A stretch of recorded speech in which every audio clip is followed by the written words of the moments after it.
waaw muy dem. ah commencé na waaw. c'est bon. portable ñu def ko mode silencieux. wala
portable ñu def ko mode silencieux s'il vous plaît.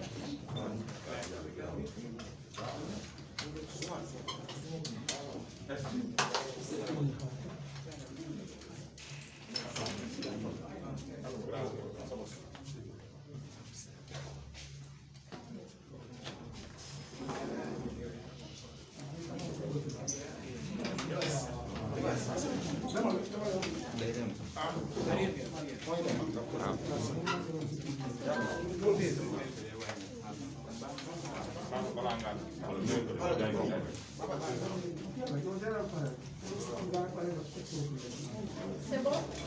Non.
C'est bon le caméraman?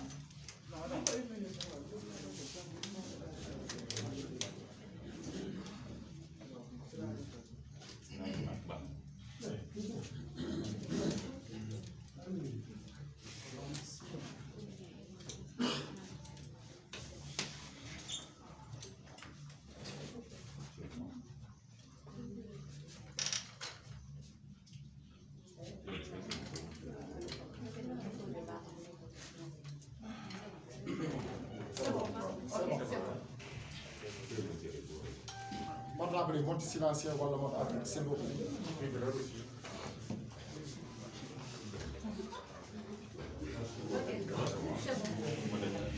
Voilà, salam alaikum. Dañuy commencer d'abord par observer une minute de silence à l'endroit des disparus lors des événements qui sont passés tout récemment. Te ku ci nekk ci sa diine nga def ñaan nga xamante ni ñoom ñàkk seen bakkan ci événement yi nga xamante ni moom moo ci jaar ci suñu gannaaw.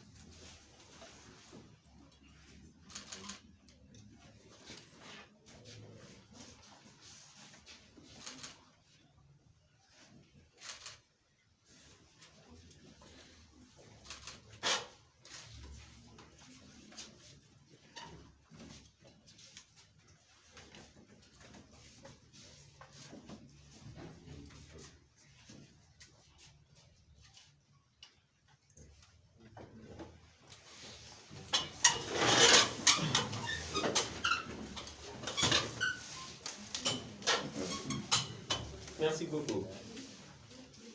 Suñu mbokku taskati xibaar yi gannaaw bu ñu leen santé remercier leen aussi ci wuyu si yi nga xamante ni moom ngeen wuyu si suñu invitation ci conférence de presse bi FRAPP organisé waaye ñu seetlu ci présence su le docteur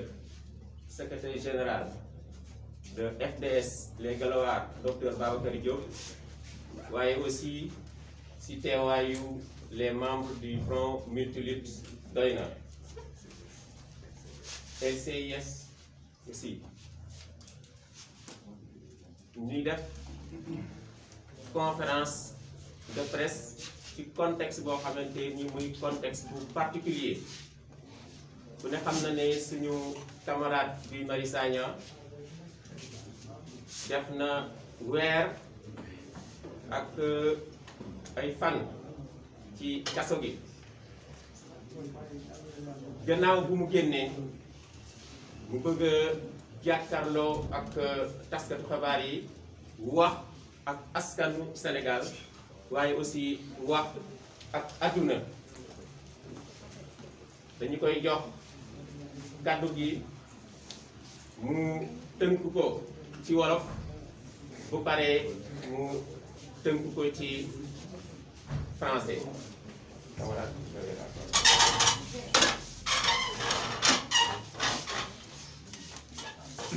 jërëjëf Modou Diouf coordonnateur adjoint bu Front Multilutte Doyna mbokk yi maa ngi leen di nuyu yéen ñëpp ci seen tur ak seen sant di leen di gërëm ci seen teewaay di ci jiital yéen ñi di taskatu xibaar yi di am mbégte loolu jàkkaarloo ak yéen ndaxte xëy na gëj nañ gisee li tax ma gën a am mbégte mooy seen naa fi ku ñuy woowee Adja Ndiaye caméraman bu Dakar Actu xam ngeen ne ay weer a ngi mësuñoo noppi wax ci kaawu Adja Ndiaye caméra woman bu Dakar Actu ndaxte bi ñu doon convoqué waa LCIS amuñu sax bi ñu doon convoqué waa LCIS ñoom DJ Malick et tous les autres membres yaa ngi di fàttaliku ay weer ci ginnaaw ñu leen doon buntu xatal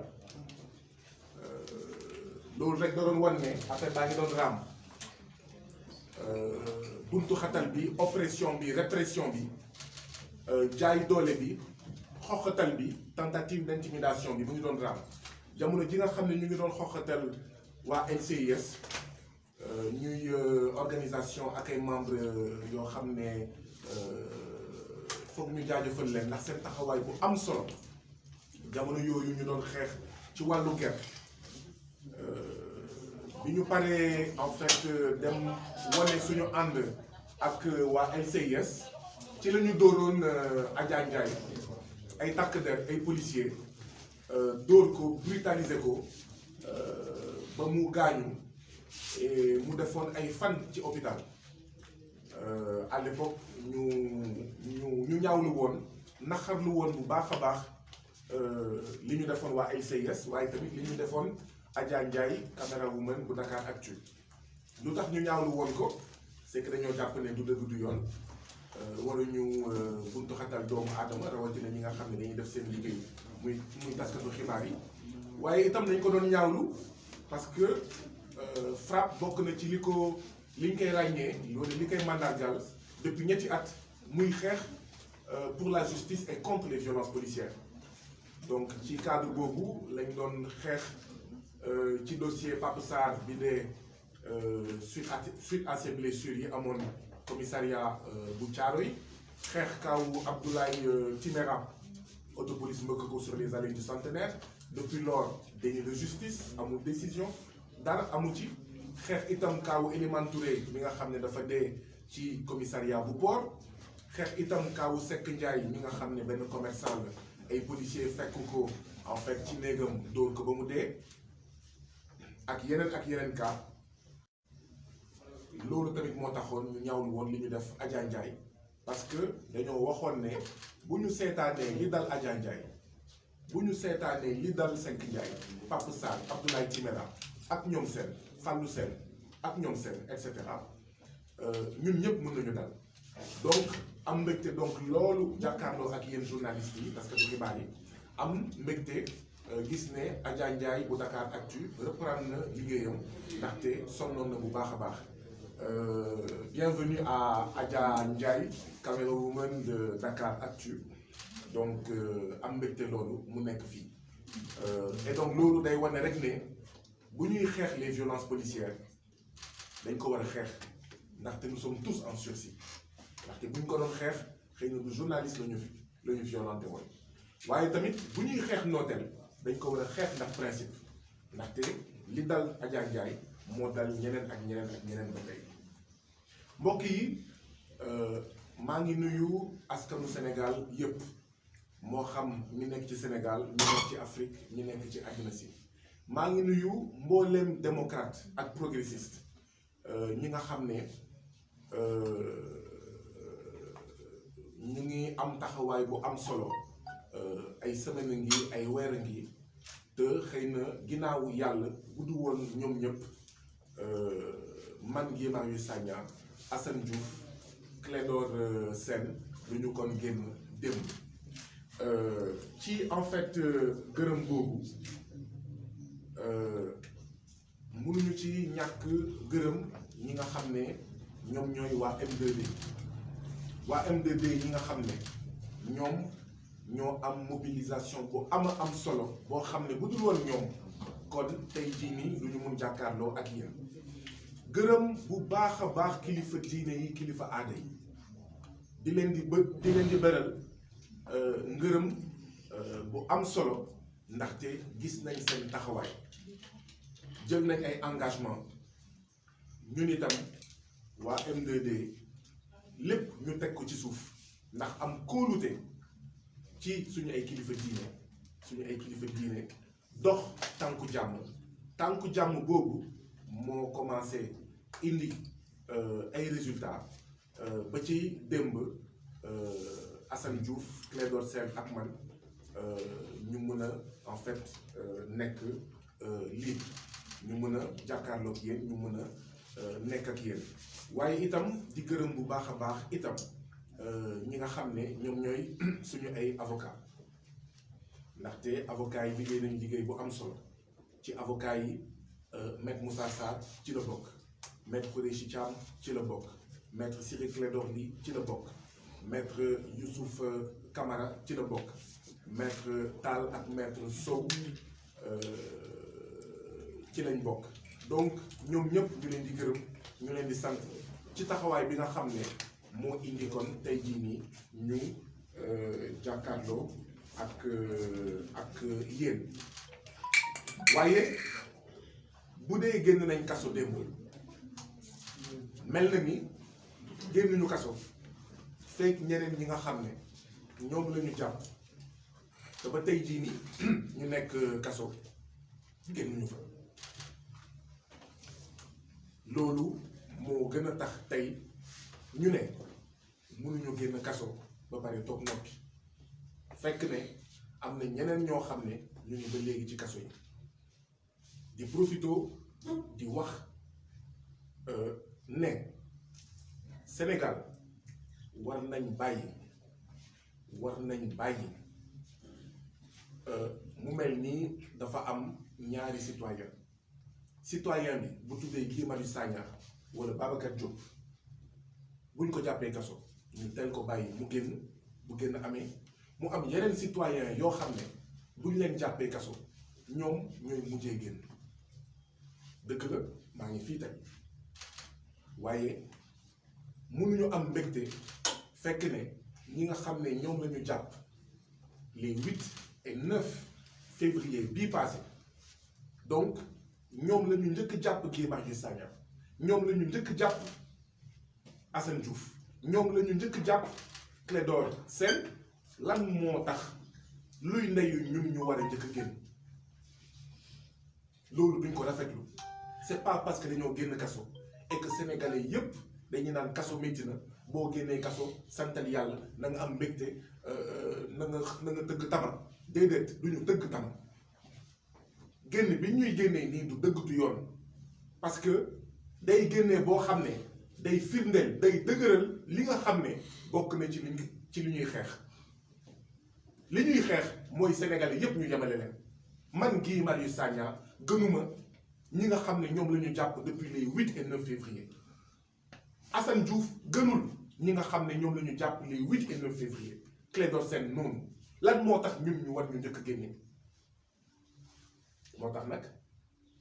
may wax ak président Macky Sall ne ko kumba am ndey ak kumba amul ndey bi ñu doon xeex ñu koy xeex depuis ay at di ko continuer xeex c'est pas parce que daf ma génnee man moo tax nag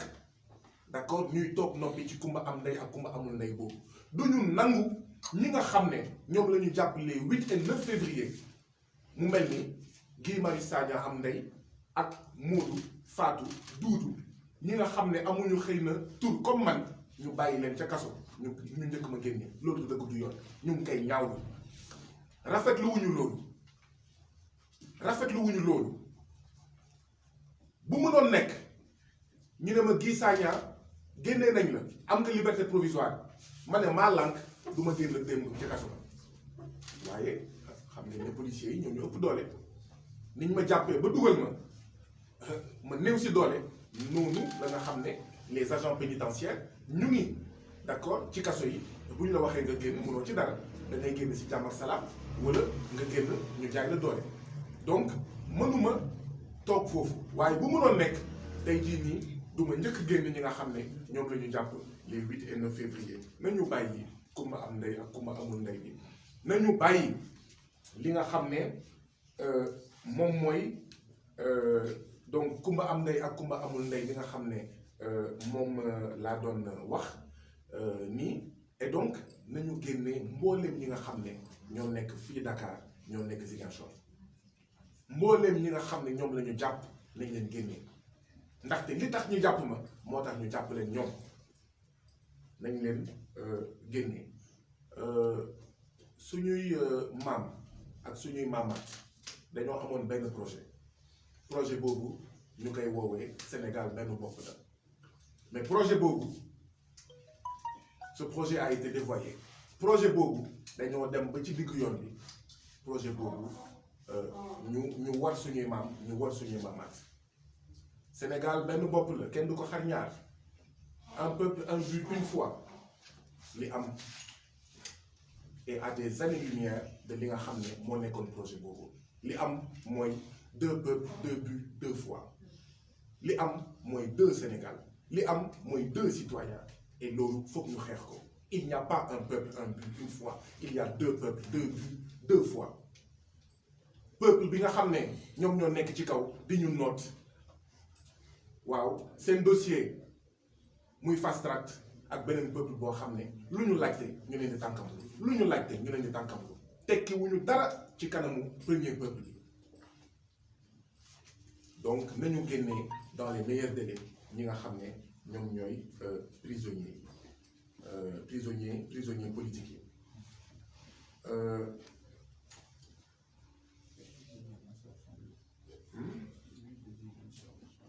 On vient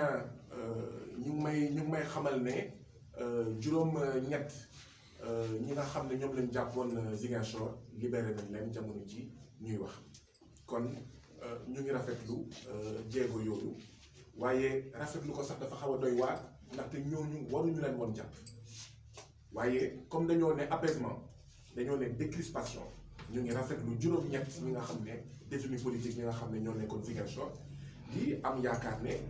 ñeneen ñi nga xam ne ñu ngi fii Dakar dinañ leen libéré ak Diourbel ñi nekk Dakar ak Diourbel dinañ leen libéré tey ajjuma c'est ça waaw tey ajjuma tey c'est alxames bon ngeen jégal ma dama jóge kaso j'ai pas encore toute ma tête donc tey la alxames donc tey war na am ñeneen ñu génn suba au plus tard nañu génne ñëpp loolu daal mooy en fait suñu exigence loolu mooy suñu revendication alors xam naa ne ñu bëri ñu ngi doon wax dañ ma jàppee ak léegi di wax c'est peut-être l'occasion wax li nga xam ne moo am altine ñaar fukki fan ak ñaar ci weeru mars ci weeru février 8 heures ci guddi jot na mu des 1 heure de temps balaay couvre-feu di commencer ma génn sama kër di dem jëndi reer noonu laa génnee sama kër def 300 mètres benn pick-up gaare jékki-jékki rek gaare sama ginnaaw maa ngi ci tali bi ñeenti nit génn si ñëw ne ma monsieur Sagna vous êtes en état d'arrestation leen arrestation yomb na Sénégal de comme ça guddi mu ngi lëndëm man na leen yéenay ñan ak lan moo tax ngeen may arrêté ñu génnee carte boo xam ne mënu ma ko sax lire parce que mu ngi lëndëm mais mayu ma sax fu ma ko liiree ñu dugal ma en fait ci oto bi ma ne leen yéen li ngeen def sax wóorul parce que bandits yi ak voyous yi mun nañ def ni yéen mun nañ ñëw gaare ci wetu nit ki mais kidnappé ko ne police wala gendarmerie wala DIC donc ça c'est pas des méthodes yoo xam ne dañ koy rafetlu c'est du banditisme d'état état voyou mooy doxalee nii man maa ngi tudd Guy Marius Sagna am naa fi ma dëkk lan moo tax duñ ma jox convocation man maa ngi tudd Fatima Mbeng am naa fi ma dëkk lan moo tax duñ ma jox convocation man maa ngi tudd Birame Souleye Diop wala xawma Abbas Fall wala xawma nekk en fait neneen Assane Diouf wala Clédor ak ñoom seen maa ngi dëkk Sénégal lan moo tax duñ ma jox convocation il faut que ñu arrêter ce banditisme d'état là il faut que d'accord état du Sénégal bàyyi en fait ces méthodes de voyous noonu lañ ma jàppee ñu jaar xawma VDN jaar xawma Corniche et après ñu dugg en fait DIC boobu ak léegi maa ngi nii en fait di soog a génn dama ne état bu defee yëfu Samba Boy dañ koy siwal banditisme d'état bi ak yëfu voyou yi foog état bi ñu bàyyi ko man dañ ma jàpp après ñuy xool waaw lan moo tax ñu war ma dugal kaso dégg ngeen ko li nga xam ne moom lañ ma doon toppee biir DIC bokkul dara safaan ba lañ ma wax au niveau du bureau du doyen des juges ay trouble à l'ordre public xaw ma genre yooyu lañ ma doon toppee xaw ma DIC mais bi ma demee en fait jàkkaarloog doyen des juges mais man damaa waaru parce que maa ngi naan ne attends question yi ma doon laaj DIC jotewul dara ak li nga xam ne moom lañ ma wax ne moom lañ may toppee fële ca tribunal et donc loolu day rek gën a firndeel li nga xam ne moom mooy méthode de voyou moom mooy banditisme d'état bi nga xam ne mooy dox fii alors nga ñëw ñu ne la Guy Marius Sagna yaa bind sa page Facebook j'accuse la police de d'avoir torturé ki nga xam ne moom mooy Pape Sarr commissariat Thiaroye yow Guy Marius Sagna yaa wax ne j'accuse Seck Ndiaye d'avoir été assassiné par des policiers dans sa chambre yow Guy Marius Sagna yaa wax ne j'accuse en fait la police sénégalaise d'avoir assassiné ki nga xam ne mooy Abdoulaye Timéra yow Guy Marius Sagna d'accord yow yaa bind sa page Facebook j'accuse la police xawma Elimane Touré au niveau du commissariat de port noonu la commencé fàttaliku leen lan moo xewoon dafa amoon ay ñi ñu jàppoon d'accord ñu génn le commissariat central ñu dajeek ñoom le dimanche donc je sais pas moi dimanche 15 janvier yooyu dimanche 15 février ñu dajeek ñoom ñu ne ñu mais dañ leen doon torturer ñu ne ñu dañ leen doon laaj yéen ndax joolaa ngeen yéen ndax Casamance ngeen jóge dañ leen doon si xuur ngeen jégal ma ci wax ji d'accord mais bi loolu amee fii la ñu defee conférence de presse ñoom ci seen wàllu bopp ñu ne lii lañ ñu laaj lii lañ ñu def ñun FRAPP nga xam ne ku ñu xam nga xamee ñu aussi lutte contre l'injustice et contre les violences policières ñu ne lii du dëgg du yoon pour sensibiliser pour artu pour naxarlu ak bañ itam li nga xam ne moo daloon jamono M23 mu am yaa ngi di fàttaliku ndem si yàlla Fodé Ndiaye yàlla na ko yàlla yërëm policier la woon mais dañoo jàpp ne violence policière buñ ko bannirul dina am fu ñuy toll askan wi dina jéem a fajal boppam te askan bu demee bay fajal boppam musiba am na donc fii la ñu toog di ko dénoncer le samedi 20 bureau des relations publiques bu police def benn communiqué ne police sénégalaise musul def torture te ku fi waxati ne police sénégalaise day torturer waaw ñu defante ko ak yow mais ci la ñu def ay post ci suñuy page ne nous accusons la police sénégalaise d'actes de torture et de déni de justice ñu xool nag parce que ñun du ñu ñaaw ba pare ñàkk fayda du ñu boom di ñu toroxal di ñu noot ba pare ñu ne lu ngeen ko fi waxee déedéet ku ñu torturer dañ koy wax ndaxte li ñu gëm mooy dëmm lu mu gën a bañ lu mu gën a bëgg mooy bu lay seeni nga toog noppi dëmm lu mu gën a ragal mooy ku ko jeebaane dëmm da nga koy jeebaane or il y a des policiers dignes il y a des policiers intègres il y a des policiers patriotes mais nag am na ñoo xam ne dañuy torturer ñoom ñoo torturer Adja Ndiaye bu Dakaractu d'accord moo tax ñuy invité waat état du Sénégal déni de justice bi nga xam ne mu ngi ko imposer ces familles de victimes de violences policières de violences de certains gendarmes de violences de certains agents des forces de défense et de sécurité déni de justice boobu d'accord mu régler ko nous voulons la lumière nous voulons la vérité et nous voulons des sanctions waaw te ñu bàyyi ni affecté agent des forces de défense et de sécurité bu defee tooxi duna rek ñu affecté ko mais affaire bi day nekk gangrène buy màgg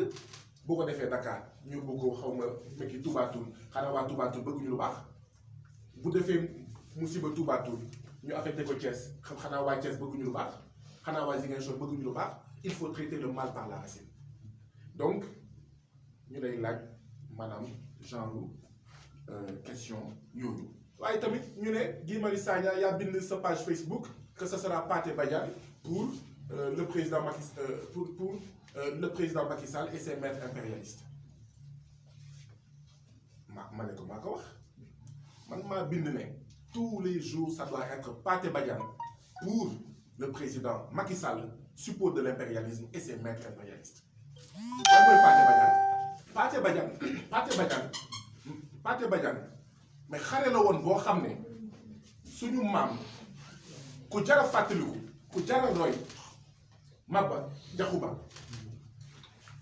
mais xare la woon boo xam ne da ko amoon ak l'armée coloniale française mu am ci ndam mais justice boo xam ne day naan benn citoyen lan moo tax ngay wax Pathé Badiane lan la est-ce que c'est un appel à l'insurrection mais justice boobu c'est une justice néocoloniale justice la boo xam ne bëggul Sénégalais yi fàttaliku seen maam yu baax yi ma ne leen mais man école je suis un produit de l'école sénégalaise comme sama mais c'est mon frère, c'est mon plus que frère Babacar Diop di wax di ko ndamoo. Je suis un produit de l'école sénégalaise. École primaire dañu jàngal Maba Diakhou Ba bu ñuy lim les résistants dañuy lim Maba Diakhou Ba. Au nom de quoi tey jii nii quand on appelle à la résistance du ñu wax askanu Sénégal roy leen Maba Diakhou Ba roy leen Aline Sitoé Diatta roy leen Yacine Boubou roy leen Mame Bamba ak ñoom seen waaw ñu naan ma ay waaw yow yaa wax fenn ne yow Guy Marius Sagna que tu as un plan que vous avez un plan contre Macky Sall mais ma ne leen d'accord léegi wan leen ma ko mosuñu ma ko wan moo tax nag nañu bàyyi di foowee les institutions ñu ngi naan xaw ma oui nañu respecter les institutions on veut des institutions fortes bu leen yàq institutions yi mais lu toll ni dikk ñu koy poser loo ay questions yoo xam ne ay fen la yow Guy Marius Sagna yaa wax ne vous avez un plan contre Macky Sall ma ne d'accord balaa ma si tontu wan leen ma rek fi ma ko bindee fi ma ko waxee jusqu'à l'extinction du soleil bi ñu ko génnee maa ngi ni ba tey foofu la laaj bi yem dafa am solo ñu wane yooyu pour wane le banditisme d'État et les méthodes de voyou yi nga xam ne moom la ñuy am waaye tamit ñun ñëpp ñu préparé ko xam ne saa bu ñu jàppee nii la ñuy doxalee et nous devons être prêts ba pare moytu bañ tiit nan waaw wala déet parce que président Macky Sall pare guñu ak moom président Macky Sall pare guñu ak moom dinañu jàppaat bu ñu jàpp kenn commissariat wala gendarmerie ngay tiit waaw ñu naan ma ay oui yow yaa wax benn Babacar est-ce que jot na 50 000 francs waaw pour xaw ma une conférence de presse de quelle conférence de presse il s'agit parce que effectivement lundi 22 février mardi 23 février dañoo war a am conférence de presse fii ñu ne ma Babacar boobu ban Babacar la ba pare d'accord conférence de presse boobu ban conférence de presse la dikk ñii di luubal alalu askan wi yëpp di sàcc alalu askan wi yëpp ay directeurs yuy sàcc alalu askan wi ay ministres yuy sàcc alalu askan wi ñu nekk ci les 30 pays les plus pauvres du monde dikk amul lu muy laajte lu dul ay Pathé Badiane dikk amul lu muy laajte lu dul mais kan mooy trésorier FRAPP dikk amul lu muy laajte lu dul une conférence de presse bu ñu waroon organiser fii avec des travailleurs licenciés dont des femmes enceintes te femme enceinte kenn waru ko licencier Bassirou Gueye toppatoowul loolu président Macky Sall toppatoowul loolu justice sénégalaise toppatoowul loolu dig toppatoowul loolu ñu naan ay Pathé Badiane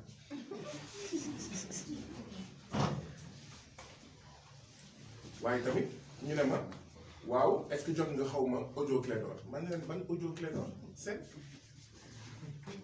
man ne ana audio bi ñu déglul ma ko nee nañ xaw ma 59 secondes man la ne audio bi maa ngi koy soog a dégg Clédor Sène woo nañu waxoon naa ko docteur Babacar Diop waxoon naa ko Aliou Sané waxoon naa ko waa Y'en a marre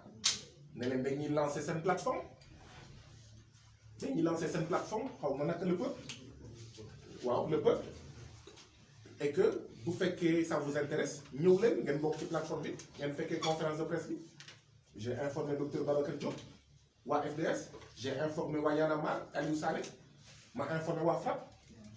nous n'avons pas donné suite à cette invitation waaw léegi ñu jàpp ma comme ça alors mbokk yi bii en moins de 3 ans bii mooy sama 3e mandat de dépôt en moins de 3 ans bii mooy sama 3e liberté provisoire waxoon naa Samba Sall ne ko Samba Sall placé nga ma 2 fois sous mandat de dépôt en moins de 3 ans jox nga ma ñaari liberté provisoire en moins de 3 ans ma ne ko vous et moi on sait où est-ce que ça va aboutir mu ne ma fan ma ne ko j'aurai une 3e liberté provisoire jërëjëf askanu Sénégal jërëjëf kilifa diine jërëjëf waa M2D ma ne ko lii duñu mës a dem ci procès ndax Pathé Badiane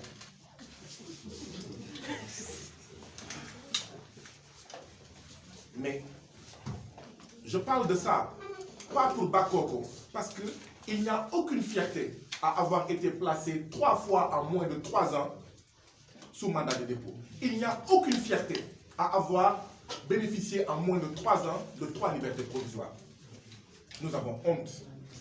Honte des institutions de ce pays qui sont manipulées. Manipulées au service de l'impérialisme et de ses suppôts. Manipulées au service de la bourgeoisie bureaucratique parasitaire de ce pays-là. Il n'y a aucune fierté. Dama koy fësal pour wane ne ñii di naan il faut faire confiance à la justice. Ma ne leen ban justice? La justice, mais qui me doit 2 libertés définitives. Et maintenant qui me doit une 3e liberté définitive. Et à chaque seconde, ñu war nañ ma mën a ñëw jël ndaxte xëy na y a un élément nouveau. Cette justice-là, est-ce qu'on peut lui faire confiance? Waa APR, waa Benno Bokk Yaakaar, comment est-ce qu'ils peuvent se regarder, nous regarder les yeux dans les yeux, ba pare nañu il faut faire confiance à cette justice? Man maa ngi nii. Ah, mandat de dépôt pour une conférence de presse boo xam ne fekkeewuma teewuma woon waaw bii pas moom waaw les motifs les uns les plus saugrenus que les autres donc justice néocoloniale bi dafa war a jeex moo tax tamit ñu doon wax Sénégalais yi bu leen dégg waa Union des magistrats du Sénégal waa UMS di xeex ngeen toog ne pat. Union des magistrats du Sénégal bu ñuy xeex pour une justice indépendante ñun sax ñoo leen war a jiitu ñun Sénégal dañoo war a bàyyi jikkoo ne tant que laaluñu sama xalif général tant que laaluñu sama waaso tant que laaluñu sama monseigneur xawma sama évêque tant que laaluñu sama salaire tant que laaluñu sama dëkk du ma yëngatu du ma bouger. C'est l'occasion aussi de dire tant que nous, citoyens sénégalais, nous ne sommes pas prêts à perdre quelque chose pour avoir quelque chose, c'est-à-dire un meilleur Sénégal, une meilleure Afrique, un Sénégal souverain dans une Afrique souveraine et unie, tant qu'on n'est pas prêt à perdre des choses pour nos droits, pour les droits de tous nos concitoyens, mais on n'aura absolument rien. Il faut que nous n'ayons ñàkk dara ay xawma mag du fecc ci yàlla naa de loolu dafa war a jeex ay waxu naan xawma lekkitu nen du nax béy dafa war a jeex commencé na jeex alors ñu bëri nag ñu ngi naan woy peuple sénégalais patati patata ñenn ñi ñoo dàq xalaat peuple sénégalais waaw peuple bi jaru ko yaa ngi ni fàttaliku après élection 2019 peuple bi jaru ko lii bu amee xawma aar li nu bokk noo lank bu mobilisation wàccee ñu ne lu leen dal baax na. Nous, on a toujours été là pour dire non. Non. Lu tax non mooy li ñu gëm mooy les peuples sont comme le sol. Tout ce que vous y semez, le sol vous le rend. Tout ce que vous semez dans le peuple vous le rend. Si vous semez dans ce peuple-là le carriérisme, l'affairisme politique, le carriérisme politique, le mensonge, la trahison,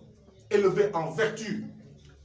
sur le plan politique, sur le plan syndical, sur le plan des ONG, sur le plan des mouvements citoyens. Mais si vous semez dans ce peuple-là cela, le pacho, mais le peuple vous le rend.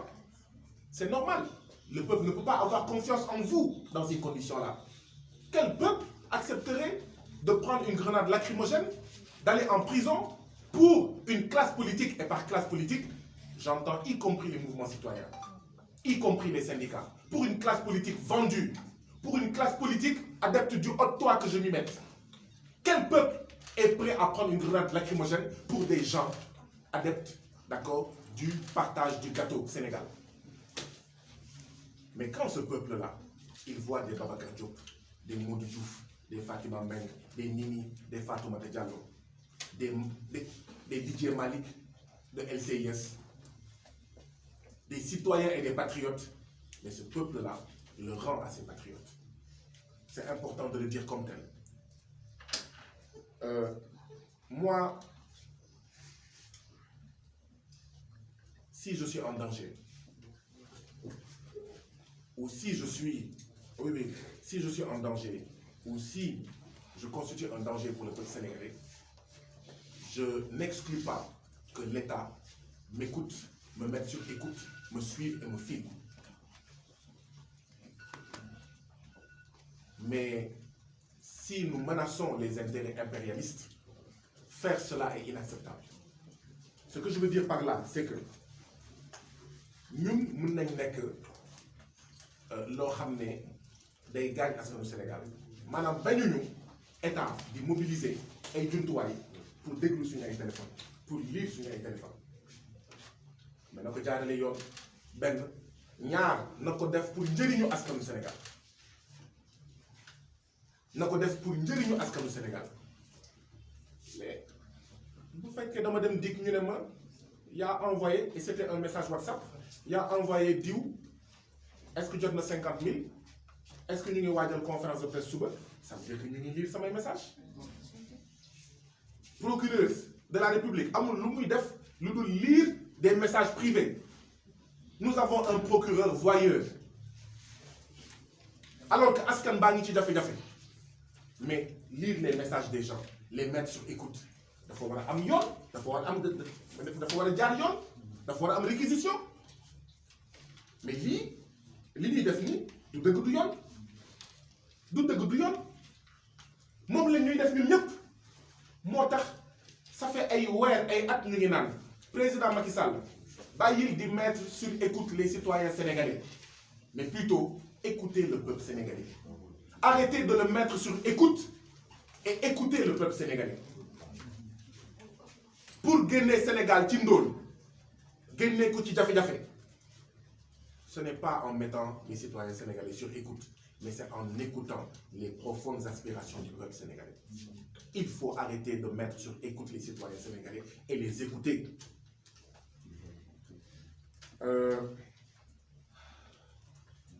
ñun wax nañ ko waxati nañ ko coow li nga xam ne moo lëmbee Sénégal du affaire privée du affaire privée. du affaire Sénégal du nekkul sax affaire Sénégal nekkul sax affaire nationale affaire géostratégique la affaire continentale la lu tax ñu ne affaire géostratégique la affaire continentale la mooy Sénégal dafa am loo xam ne musul am Sénégal guléet la musul am ci réew yi nga xam ne France moo leen doon noot ci jamono colonisation mooy dafa am kenn ku ñuy woowee Ousmane Sonko. Élection présidentielle 2019 mu am 16% si on arrondit c'est bien ça mu am 16% des voix ñenn ñi ñu ngi naan xaw ma Moustapha Niass xaw ma Idrissa Seck amoon nañ la même chose wala ëppale nañ ko déedéet Ousmane Sonko dafa ne d'accorduma ci franc CFA d'accorduma ci APE d'accorduma ci FMI ak Banque mondiale di ñu noot d'accorduma ci nooteel bu ñuy noot Afrique ak Sénégal sama programme la boo xam ne dafay tinki Sénégal dafay tinki Afrique campagne bu mel noonu c'est la première fois Sénégal muy am 16% des voix c'est la première fois ci réew yi nga xam ne anciennement colonisé par la France un candidat di campagne ci programme bi di am 16% des voix xam nga loolu bu amee li muy indi mooy président Macky Sall ak ñi mu àndal dañuy tiit France dafay tiit l'impérialisme day tiit mooy kuréel yi ay Union européenne ak ñoom seen dañuy tiit ndaxte lii di xeeñ mooy fecceeku lii di feeñ lii di xeeñ mooy indépendance lii di xeeñ mooy souveraineté lii di xeeñ mooy moom sa réew moom sa bopp loolu mooy wax ci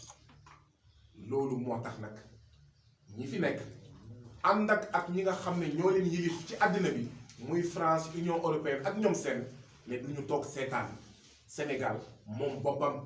ndaxte Sénégal bu moomee boppam Gambie moom boppam Mali moom boppam Togo moom boppam Mali mais Côte d'Ivoire moom boppam ñoom li ñu bëgg mooy Sénégal mu rester la vitrine politique de la France-Afrique Côte d'Ivoire rester la vitrine économique de la France-Afrique li ñu bëgg mooy nooteel bi wéy li ñu bëgg mooy la division internationale du travail bi nga xam ne mooy tax li golo di bëy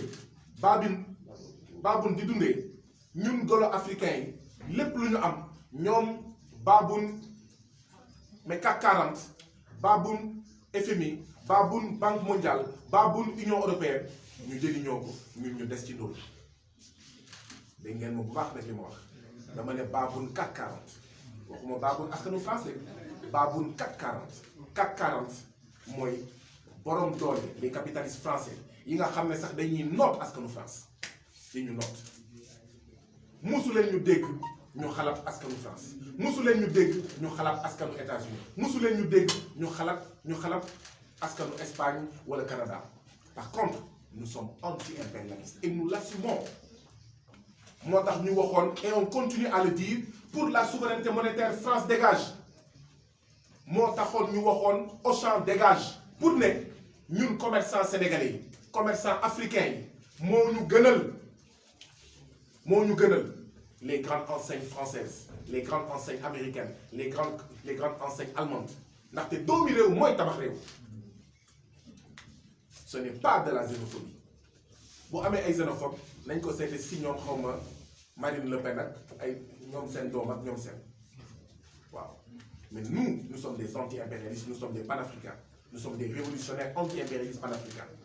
moo tax ñu ne pour la souveraineté monétaire Frexit France exit pour la souveraineté monétaire la France n'a qu'à sortir de nos affaires monétaires de nos affaires sécuritaires waaw dégg naa France mu ngi jël ay soldats am ak ay ngànnaay di ko jox président Macky Sall pour mu ñuy boom ñu ngi mettre en garde l'état impérialiste français na toppatoo ay affaire am 600 suicides d'agriculteurs français chaque année Macron na lijjanti ay affaire am te bàyyi ñun ñu lijjanti suñu président Macky Sall ñu lijjanti suñu réew waaw donc loolu kon la bëggoon wax et donc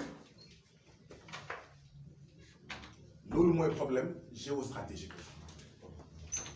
loolu mooy complot international fexe ba Sénégal bañ a génn ci nooteel bi nga xam ne buumu jaam ak jatam bi nga xam ne moom la nekk loolu moo indi ñu bëgg a décapiter Pastef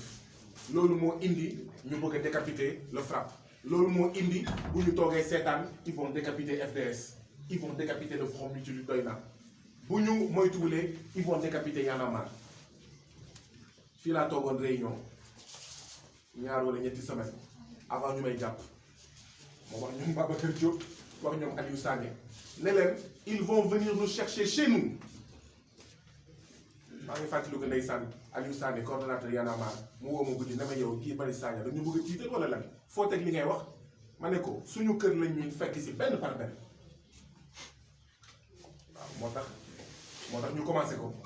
jàpp Fatima Mbeng jàpp Abbas waaw jàpp Assane Diouf jàpp Clédor yëg ngeen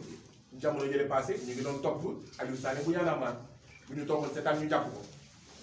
ñu ngi topp Babacar Diop ñu ngi topp ñeneen ñu ngi topp waa Doyna ñoom Modou Diouf bu ñu toogee seetaan dinañ jàpp encore xaw ma mais dinañ convoquer encore dik le Didier Mali donc lii mooy débat bi et donc tout le reste c'est pour amuser la galerie tout le reste c'est en fait uniquement pour wàccee débat bi moo tax ñu ngi naan ñun Sénégalais dañoo war a bañ li ñu wax mooy dañu wax ne Karim Wade c'est un escroc Khalifa Sall xawma c'est un escroc wala genre yooyu Barthélémy Diaz c'est un assassin léegi tey Ousmane Sonko c'est un violeur au lieu ñu wax ci ndeyu wax ci comment est-ce qu'on sort de la pauvreté et du sous-développement naka la ñuy fexee ba moom suñu bopp naka la ñuy fexee ba saytu ci yeneen anam Sénégal ak Afrique dañu bëgg a wàccee ci débat waaw Karim Wade moo def lii moo sàcc xaalis bi Khalifa Sall moo sàcc dugub ak ceeb Barthélémy Diaz moo rey depuis 2011 ñu ngi koy topp ci affaire Assane Diouf aussi non c'est ça Ndiaga Diouf depuis 2011 mënul jeex c'est un scandale moo tax ñun sax war nañ xoolaat suñu bopp tant que ñu ngi toppee Barthélémy Diaz loolu mais ça veut dire que ñun ñëpp on est en danger parce que manipulation judiciaire di jëfandikoo justice ngir Barthélémy Diaz bu yuuxoo rek nga ne ko mais convoqué nañu tribunal pour Ndiaga Diouf waaw léegi tey c'est Ousmane Sonko c'est un violeur pour rek débat yi nga xam ne moom la ñu war a débattre ndax réew armée française war na fa nekk ndax réew ay GIs war nañ fa nekk France ban armée étrangère ngeen gis mu toog fa États-Unis ban armée étrangère ngeen gis mu toog fa ah ndax say këru liggéeykaay yi ëpp solo war nga ko jaay ay doxandem Sonatel ndox bi port bi aéroport bi lu ñu moom tous moo tax croissance bi foofu la jëm loolu mooy débat bi ngir daw débat boobu nag diw sàcc la diw assassin la diw violeur la fi ñu jëm nag mooy ñii ay terroriste lañu dama ne terroriste yi mooy Aliou Dembourou Sow yi nga xam ne nëbbatuwuñu nee nañ jaasi yaa ngi fii terroriste yi mooy Malick Sall terroriste yi mooy ñiy jëfandikoo doole bi leen askan wi dénk pour terroriser askan wi parce que lan mooy terrorisme mooy utiliser la terreur en politique mais kan mooy utiliser la terreur en politique au Sénégal boo sëkkatee ñu jàpp la sa bët tooy na ñu jàpp la takk na suuf ñu jàpp la moo tax fàttaliku leen lekk naa ko tëj naa ko mais fàttaliku leen la gouvernance Macky Sall c'est une gouvernance mais toj tëj mais tojee alalu askan wi toj këru jàmbur yi toj valeuru Sénégal waaw bu ñu seetaanee sax ñu góor jigéenal Sénégal ba pare tëj ku sañ a wax ñu tëj ku wax ñu tëj une gouvernance tëj kon qui utilise la terreur kan mooy utiliser la terreur au Sénégal Karim Wade tëj ndax Khalifa Sall tëj bu ñu seetaanee Ousmane Sonko tëj waaw bu ñu seetaanee sax ñu rey ko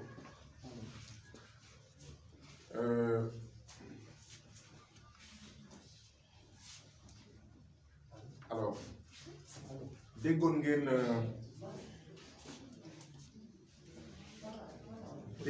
ne ñu ne bi ma nekkee kaso def naa grève de la faim lu nekk nag dégg naa ko ndaxte kaso am na télé ku yaakaar ne xam naa dafa amoon ñoo xam ne dañoo jàpp ne du mës a génn ku ñu tëj kaso na nga xam ne dina mës a génn waaw lu nekk dégg naa ko may toog noppi rek di seetaan di reetaan lu nekk dégg naa ko ñun ñii toog fii ak ñeneen ñi nga xam ne dañoo am ngànt ñëw ñi dañoo bëgg Sénégal bëgg joo xam ne dañoo bëgg Afrique bëgg joo xam ne même buñ ñuy noot même buñ ñuy dóor di ñu buntu xatal di ñu def taatu neen ñu ngi xeex ngir ñi nga xam ne ñoo ñuy def taatu neen ñu ngi xeex ngir ñi nga xam ne ñoo ñuy buntu xatal dama dugg Cap Manuel ñu ne téléphone mais unité 100 francs c'est pas possible te ñëpp xam nañ ne téléphone yi prisonniers yi di utiliser ay illimité lañ siy dugal ñu ne 60 secondes 100 francs boo wootee bu dagg sax ñu ne ñàkk nga voilà mais da ngay fay 10 minutes 1000 francs marchandises yi nekk ci boutique yi tous les prix sont surfacturés 100 francs 200 francs 300 francs benn nen omelette dugal ko ci mburu 50 francs 400 francs ci jamono coronavirus ci jamono ji nga xam ne prisonniers yi week-end rek la ñu mun jot ceeb sinon du lundi au vendredi dara mënul dugg ci kaso yi prisonniers yi nekk ay doomu askan yoo xam ne ils sont affectés impactés par le coronavirus jënd naa pakku ndox 6 bouteilles xaw ma 1 litre 3000 benn feuille blanche 50 francs loolu yëpp biir Cap Manuel mais ma ne ko bàjjen Khady muy la directrice ma ne ko bàjjen Khady li mënul nekk bàjjen Khady di nga wàññi njëkk di nga wàññi njëkk parce que détenus yi dañoo sonn man waxuma ne mënuma fay 100 francs unité de waxuma ne mënuma fay 50 francs déedéet mais li ëpp ci détenus yi Babacar Diop xam na ko ils sont issus des classes populaires des couches populaires nga leen di jaay benn omelette nen ak 50 francs mburu 400 benn feuille blanche 50 francs c'est grave la minute du téléphone 100 francs ma ne ko di ko wàññi booy dugg ñu defaat la taatu nen bon ndeysaan sama jabar dina ma ne encore looy tudd sama taatu nen jéggal ma maintenant tudd sama taatu nen pas pour man je suis désolé ce n'est pas de gaieté de cœur que j'en parle nga dugg ñu ne la mais defal taatu nen ñu simmi la ba nga set wecc man ne leen mais ça c'est un traitement inhumain et dégradant pas parce que man ngeen koy def même ay nit yu am 71 ans on leur a fait ça man ne leen mais yéen bu nekkoon seen baay di ngeen ko def taatu nen ñu ne ma déedéet ba pare ñu jël say bagage di ko sànni ci suuf nga indi ceinture ñu sànni ko ci suuf nga indi calpe ñu sànni ko ci suuf ceinture yoo xam ne day bees te ñun ñëpp xam nañ ne du dem ci mbalit bi mais calpe yoo xam ne day bees ñun ñëpp xam nañ ne du dem ci mbalit bi donc fu mu jëm ñu ngi nekk Cap Manuel ci jamono mbas mi képp kuy dugg kaso foofu ngay jaar d'abord donc c'est pour quarantaine man ñu dugal ma ci néeg boo xam ne maximum 50 personnes la war a jël y en avait 150 bi ma fa génnee y en avait près de 200 chambre 1 c'est la chambre la plus peuplée du Cap Manuel chambre 1 chambre 2 chambre 3 man waxuma ne nañ ma dugal ci beneen chambre déedéet mais sama dugg bi lu tax mu am solo mooy sama yeneen dugg yëpp kenn mësuma pakataas mais dama dugg chambre boo xam ne dañ ma pakataas mooy dañ leen di boole nii comme ay sànni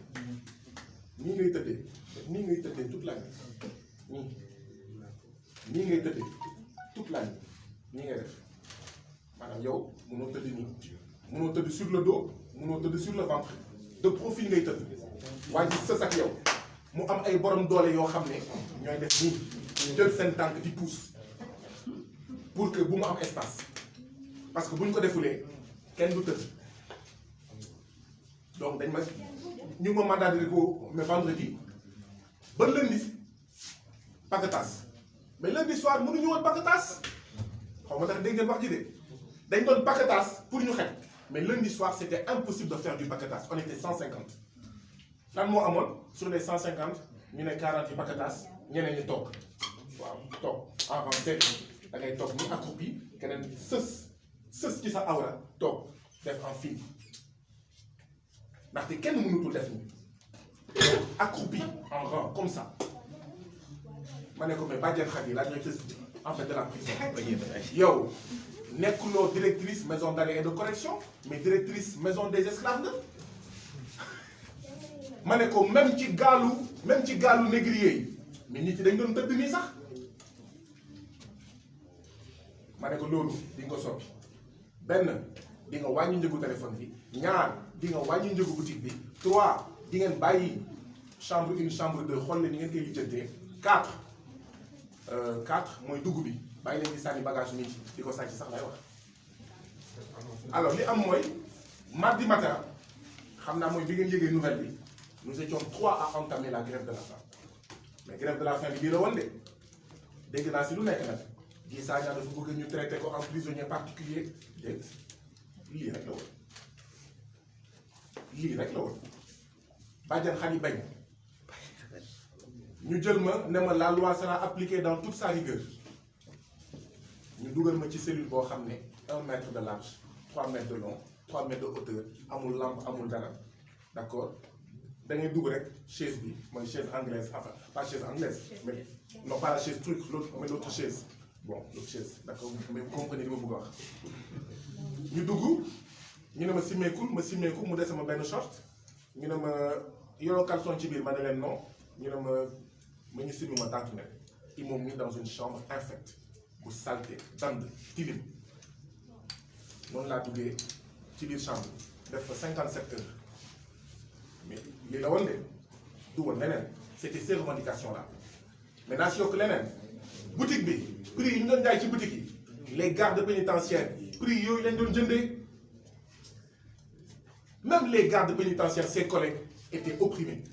ils achetaient au même prix que les détenus donc ma def grève de la faim gars yi ñëw saraxu ñaan ma ne leen déet Le directeur de l'administration pénitentiaire, le colonel Bokandé, ñëw fa alxames je crois bu dee juumuma mu ñëw ñaan ma ne ma Guy Marius Sagna dama lay ñaan ñaanatuma sax en tant que directeur de l'administration pénitentiaire mais en tant que magasin da bëgg nga bàyyi grève de la faim ma ne ko déet bàjjen xaj bi mu nekkee ci kaso bi du dëgg du yoon mu ngi noot jéelmaan yi te jéelmaan du mala jéelmaan du mala un prisonnier a des droits mais le même jour le téléphone est passé de 100 francs d'unité à 60 francs d'unité mais de 400 francs économiques est-ce que pour man la tous les prix ñu wàccee ko ba mu yem ci prix wu en fait l'extérieur loolu pour man la mais c'est pour wax ak tamit jéelmaan yi ma fa bàyyi ak citoyen sénégalais foo nekk ci Sénégal da ngay xeex injustice nee naa leen bés bu ñu ma jëlee sax dugal ma ci almer naa xeex injustice bés bu ñu ma suulee ci suuf naa xeex injustice loolu daal laa bàyyi Cap Manuel et dégg naa ne bàjjen Khady jëlee nañ ko fa elle a été relevée de ses fonctions je ne suis pas fier ou content pour elle parce que loolu tax mu woon jóg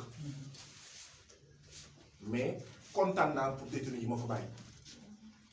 moo tax ma ne tant que ñun Sénégalais pare wuñu pour ñàkk dara du ñu am dara dañuy dugg prison ne cell yenn saa yi sax ñuy jënd ay nekk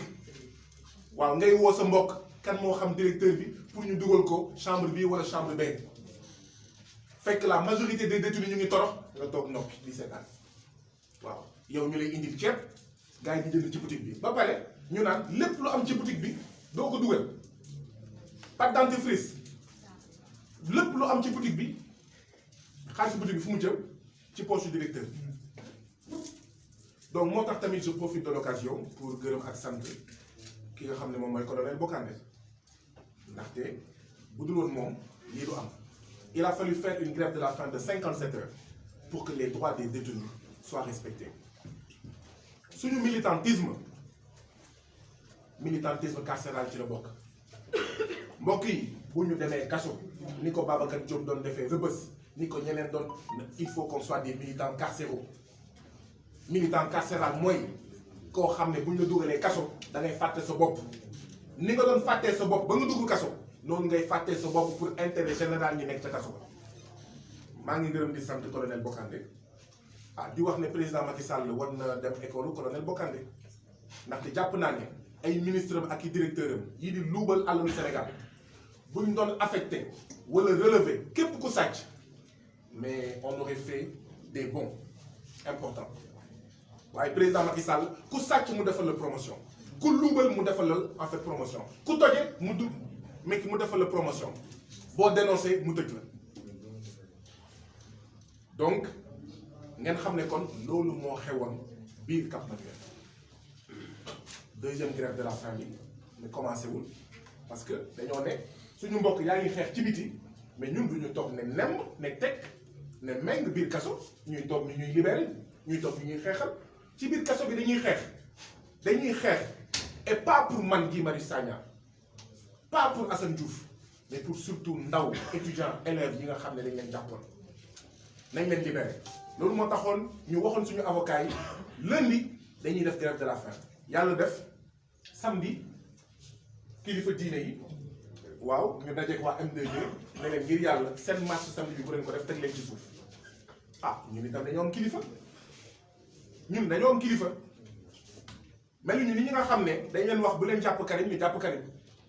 mel ñu ni Macky Sall mi nga xam ne dañ ko ne bul jàpp Khalifa Sall parce que IGE waxu la ko mu jàpp ñun dañoo am kilifa suñu kilifa ay kilifa diine lañu suñu kilifa mu ngi tudd askan wi moo tax tamit ñu teg lépp ci suuf mais lundi boobu grève ñu de la faim ñu ne on va donner une chance à la médiation bi nag commencé na jur ay kii voilà donc lii laa bëggoon wax mbokk yi bon du ma mun wax lépp nag et je ne sais pas ndax Modou Diouf waxoon na ko mais bon question yi dañ koy leb ba beneen yoon d'accord dañ koy leb ba beneen yoon sinon kon kenn du fi jógee je crois qu'on aura l'occasion de se revoir pour faire des questions mais je tenais quand même waaw bëggoon naa leeral mbir yooyu et donc ñu ngi artu président Macky Sall ñun ñoo wax pour la souveraineté France dégage waaye Auchan bu fi explosé bu ma kenn jël si bu kenn jël si waa FRAPP bu kenn jël si docteur Babacar Diop wala Mody Diouf bu kenn laal waa FDS bi France di defee xawma naka lañ koy waxee ay xawma opération wala test antiterroriste def xawma benn bombe Auchan bi nekk wetu ville de Dakar ci la ñu actu woon mais France mu ngi waajal ay affaire de mu def xawma beneen opération exercice voilà ngeen jégal ma exercice laa doon seet c'est le mot que je cherchais exercice antiterroriste muy def exercice mais kenn ki naan Allahu akbar ñu ne leen nañu moytu France ba pare France mu ngi Mali France fi mu ëppee doole foofu la terroriste ëppee doole France fu mu gën a teewu Mali foofu la terroriste yi ëppee doole ñu ne France bi suñu affaire ñun wóoluwuñ ko de ba pare France moo am Fabius ministre des affaires étrangères bi toog àddina yëpp di ko dégg mu ne le groupe Al Nosra fait un bon travail or le groupe Al Nosra est un groupe terroriste en Syrie ñu ne leen moytu leen France de attan nañu sax def bombe Sonatel mu explosé mu ne waaw ñu doon wax Auchan dégage wala France dégage ñoom ñoo ko duñ ko nangu tey duñ ko nangu ëllëg bu ngeen di wër terroriste ba dox jàkkaarloog Aliou Dembourou Sow bu yóbboo ngeen taxaw bu ngeen di wër terroriste ba taseeg Malick Sall ministre de la justice bi nga xam ne ay énormité rek lay wax ay njaaxum rek lay wax bu yóbboo nga dellu ginnaaw ndaxte waaw booy wër terroriste mooy l'état néocolonial du Sénégal avec à sa tête le président Macky Sall mi terrorisé en fait askanu en fait Sénégal et donc xeex bi dañ koy wéyal ci lay daaneel rek mooy di wax classe politique bi waxuma rek parti politique bi classe politique bi surtout nag parti politique bi ñu ngi dégg ñuy wax ay revendications waaye ragal naa ne muy Sénégal muy àddina bi tout le monde cherche à revenir à la normale or la normale était le problème coronavirus ñëw na tout le monde dit retournons à la normale mais la normale était le problème mu am mobilisation au Sénégal ñu ne apaisement pour un retour à la normale mais la normale était le problème et donc la normale mooy parti politique yu ñu fi nekkee tant que amul coowal fichier électoral coowal xawma parrainage coowal candidature coowal élection ñoom lu ñu wax moo tax nag maa ngi nekk kaso coow yi may gën a dégg ci parti politique coow yooyu la mais boobu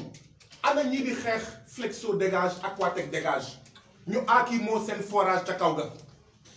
ana revendication yooyu ana waa Médina Wandifa waa Boseya waa Kignanbour waa Ziguinchor d'accord ak ñoom seen waa Kër Moussa ñi nga xam ne ñu ngi aaki moo seen suuf spoliation foncière et ces revendications là ana ñi nga xam ne ce sont des bacheliers non orientés ana ñi nga xam ne ce sont des bacheliers orientés dans le privé qui sont des étudiants entièrement à part ana ces problématiques là ana nappkat yi nga xam ne parce que dañoo aaki moo seen géej aaki moo seen ressource halieutique ñu ngi dee di dee Mauritanie di dee Gambie di dee Guinée-Bissau ñun pare nañ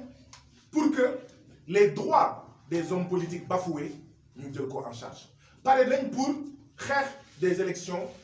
à date échue et des élections transparentes waaye pare wuñu pour xeex loolu rek dañoo pare d'abord pour jël en charge les préoccupations des populations et ci xeex jafe-jafe ak nooteel bi ñuy noot askan wi ñu boole ci yeneen yi parce que xam nañ ne la mafia foncière bu ñu waxee muta mais foog ñu dégager leen par des élections et donc les élections deviennent un enjeu pour les victimes de spoliation foncière les élections deviennent un enjeu pour les maires pour les populations quand leurs maires se taisent devant l'accaparement des forages ruraux les élections législatives deviennent un enjeu devant tout le peuple sénégalais opprimé et qu'il y a une Assemblée nationale dans laquelle ne peut pas retentir ses revendications justes et légitimes, ses aspirations justes et légitimes. Mais pas de charrue avant les bœufs. Waouh! Pas de charrue avant les bœufs. Nous tenons à le dire clairement. C'est pourquoi, avec nos camarades du Front Mutuel Doïna, nous allons poursuivre la lutte. Nous allons poursuivre la lutte. Et mettre au cœur du débat les préoccupations des populations sénégalaises et les questions de souveraineté. Et nous continuerons aussi à nous battre sur les questions, en fait, politiques. Donc, la lutte continue et nous sommes persuadés que le peuple sénégalais, les peuples africains vaincront.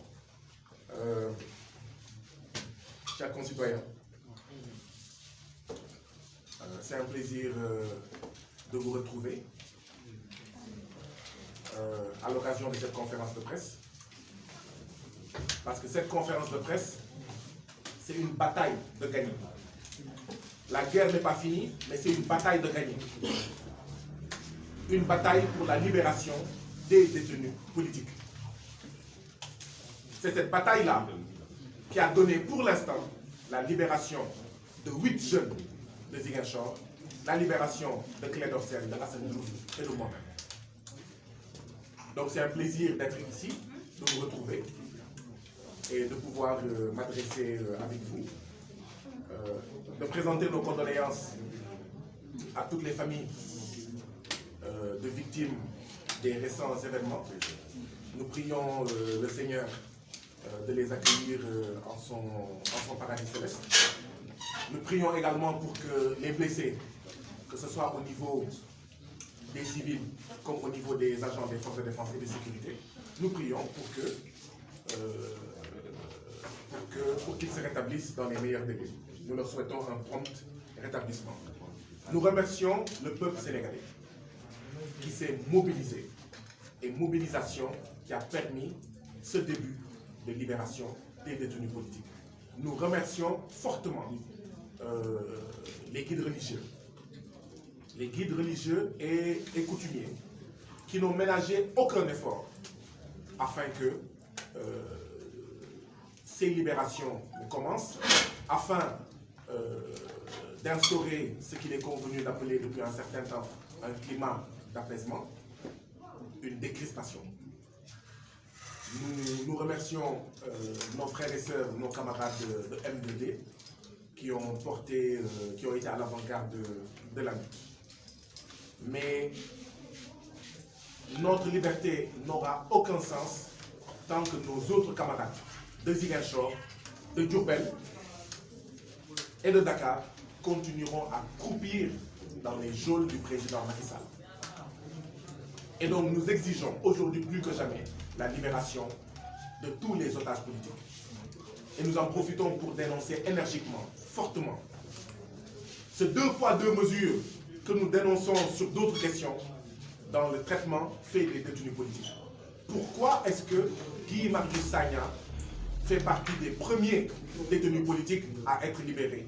alors que nous avons une majorité de détenus politiques qui ont été arrêtés depuis les 8 et 9 février 2021. En quoi est-ce que Guy Marius Sagna est plus important que ces détenus pour que Guy Marius Sagna, qui n'a été arrêté que le 22 février, sorte d'abord avant ceux qui ont été arrêtés près de 2 semaines avant. Nous dénonçons ce 2 poids 2 mesures. Nous dénonçons cette politique, d'accord, du Kumba Amdei et du Kumba Amoundei. Et s'il nous était possible de refuser de sortir afin que nos co-détenus arrêtés bien avant nous soient libérés, nous serions restés en prison et à attendre qu'ils soient d'abord libérés avant que Assane Diouf, Clédor et moi-même nous soyons en fait élargis. Nous exigeons donc la libération de tous les détenus et nous dénonçons le banditisme d'État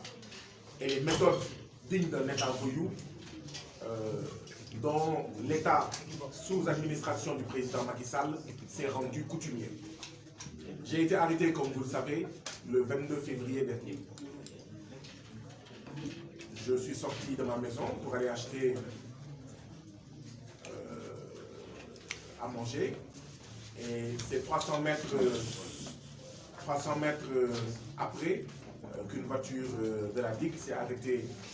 à ma hauteur. Et 4 personnes en sont sorties pour m'informer au milieu de la chaussée que j'étais en état d'arrestation, me présentant une carte illisible avec la pénombre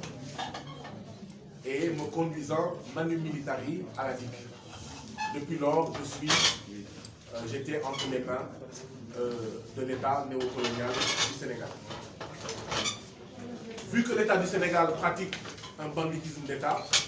nous allons dire ce que cet État-là a fait pendant ces 30 jours. À la DIC, avec tout ce que la DIC symbolise, il m'a été posé des questions qui ne devraient pas être la préoccupation de la DIC au moment où des directeurs, des ministres, des gens liés au président Macky Sall détournent à coups de millions, à coups de milliards les deniers publics, contribuant à maintenir l'État du Sénégal dans le peloton si peu enviable des 30 pays les plus pauvres du monde. Ainsi, à la DIC, il m'a été demandé comment est-ce que je pouvais accuser la police d'avoir torturé jusqu'à la mort Pape Sarr au commissariat de Thiaroye, Seck Ndiaye dans sa chambre, et les Touré au commissariat du port, Abdoulaye Timéra assassiné par la police, etc. Il m'a aussi été demandé pourquoi j'avais mis dans un autre post sur ma page Facebook, que tous les jours devraient être des Pathé Badiane pour le président Macky Sall et ses maîtres impérialistes. Je rappelle que Pathé Badiane est une mémorable bataille qu'on doit enseigner à tous les Sénégalais pour fouetter leur fierté, leur dignité. Pathé Badiane, c'est une bataille remportée par le vénéré et vénérable résistant Maba Diakhouba, bataille remportée contre l'armée coloniale française. Il m'a aussi été demandé, je l'ai même publié en Wolof, pourquoi j'ai dit sur un de mes posts que Macky partira. Macky partira pour la bonne simple raison que c'est un être humain, mais pour la bonne et simple raison qu'il est à son deuxième et dernier mandat. Macky Sall partira. Nous le clamons haut et fort. Macky Sall partira. Il m'a été demandé si c'était des menaces, si c'était un appel à l'insurrection. Il m'a même été demandé qui était ce Babacar avec qui j'échangeais par WhatsApp au sujet d'un montant de 50 000 francs et d'une conférence de presse qui devait avoir lieu le 23 février. Il m'a aussi été demandé si j'étais destinataire d'un audio qu'aurait fait le sieur Clédor Sène. Et donc c'est pour dire que souvent nous introduisons des lettres d'information pour informer le préfet que nous voulons manifester. Et souvent, pour motiver, expliquer, justifier l'interdiction de ces manifestations, le préfet dit que par cette manifestation que nous voulions organiser, que c'est une tentative de discréditer les institutions de la République. Nous disons que c'est le président Macky Sall, en donnant cette besogne à la police sénégalaise, en donnant cette besogne à la DIC, qui n'est pas n'importe quelle institution, qui discrédite les institutions de la République. La DIC, les autres institutions de la République ont mieux à faire que de parler d'histoire et de géographie, que de discuter de Pathé Badiane et tutti quanti.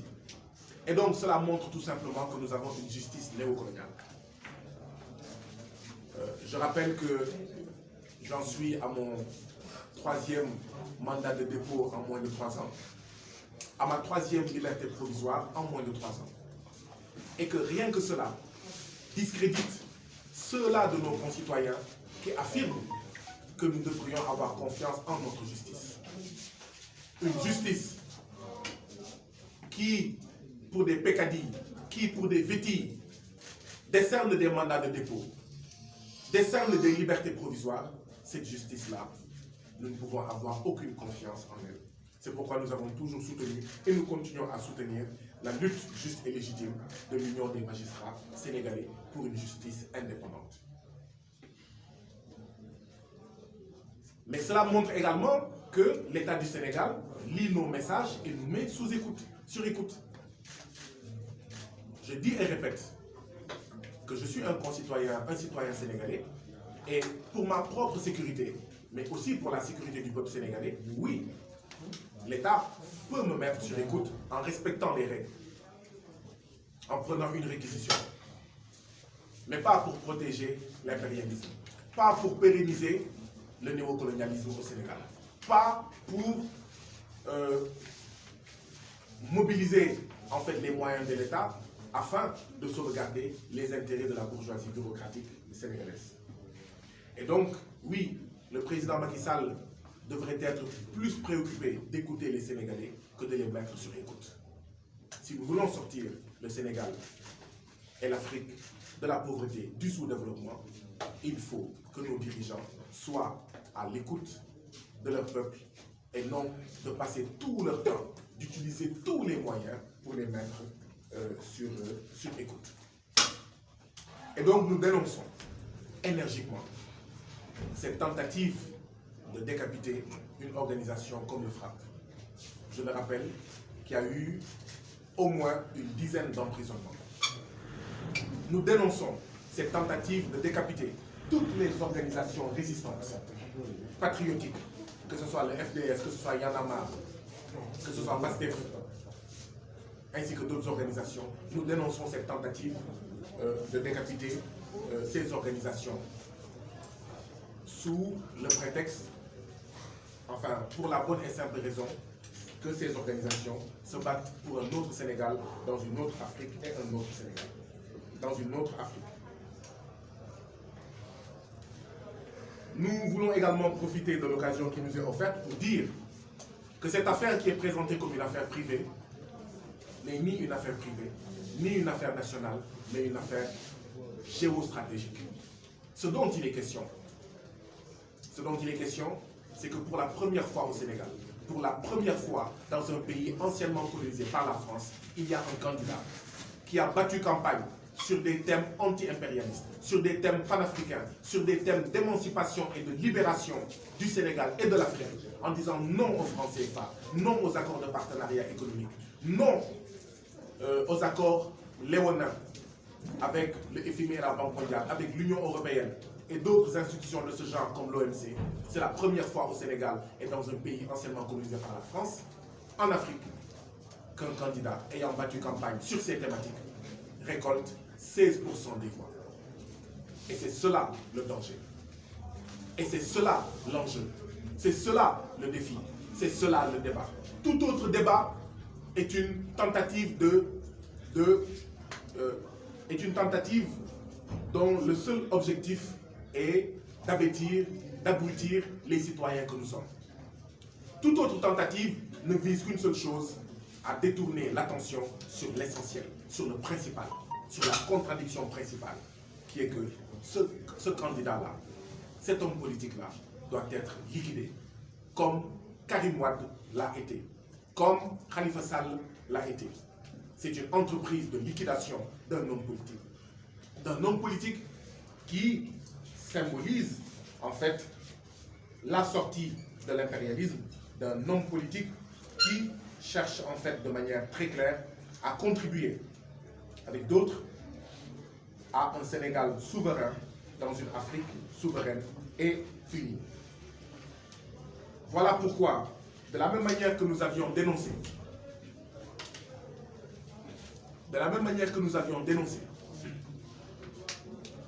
la liquidation du candidat Karim Wade, la liquidation de M. Khalifa Ababakar Sall, de la même manière, nous refusons qu'un complot soit ourdi, des charges inventées de toutes sortes, de toutes pièces, pour liquider cet adversaire politique. Lors de ma détention, à plusieurs reprises, par les médias, j'ai entendu différents acteurs vouloir attribuer à une organisation comme le FRAPP le saccage des magasins Auchan, le saccage des stations Total, le saccage de magasins de la Sonatel et d'autres enseignes de ce genre, symbolisant l'économie, l'impérialisme français. Nous disons de manière très claire que si ces accusations-là visent à nous faire peur, visent à nous faire reculer, visent à nous faire taire, pour que nous ne disions plus jamais pour la souveraineté monétaire, France dégage, c'est peine perdue. Si l'objectif visé est que de nous empêcher de dire Auchan dégage, Carrefour dégage, et d'affirmer sans embâche que nous préférons défendre les intérêts des commerçants sénégalais plutôt que les intérêts des commerçants impérialistes, c'est aussi peine perdue. Aujourd'hui, plus que jamais, nous disons Jihadis go home. Aujourd'hui, plus que jamais, nous disons armée française hors d'Afrique. Aujourd'hui, plus que jamais, nous disons bateau de l'Union européenne hors des mers d'Afrique. Parce que nous pensons que nous devons défendre d'abord les intérêts des pêcheurs africains, des pêcheurs sénégalais. Nous devons d'abord défendre les intérêts du peuple africain. Nous ne sommes pas anti-français. Nous avons eu à le dire, à le répéter. Nous avons des camarades français. Nous avons des camarades français. Berthelot en fait partie. Ceux qui suivent les questions des APE savent qui est Jean-Jacques Berthelot, pour ne citer que lui. Nous avons beaucoup de camarades français, européens, américains, qui disent non au franc CFA, qui estiment effectivement qu'un pays ne peut pas se développer tant qu'il n'est pas souverain sur le plan monétaire. Et c'est ce que nous disons. Nous éprouvons même de la solidarité pour le peuple opprimé français, dont 600 agriculteurs se suicident chaque année. Le président Macron, au lieu d'armer le président Macky Sall, de lui donner des grenades lacrymogènes et des armes, de lui donner des militaires français qui se retrouvent dans les chars de combat sénégalais, devrait s'occuper des agriculteurs français qui se suicident à cause de sa politique catastrophique, capitaliste, libérale menée en France. Et c'est valable pour tous les autres présidents de pays impérialistes.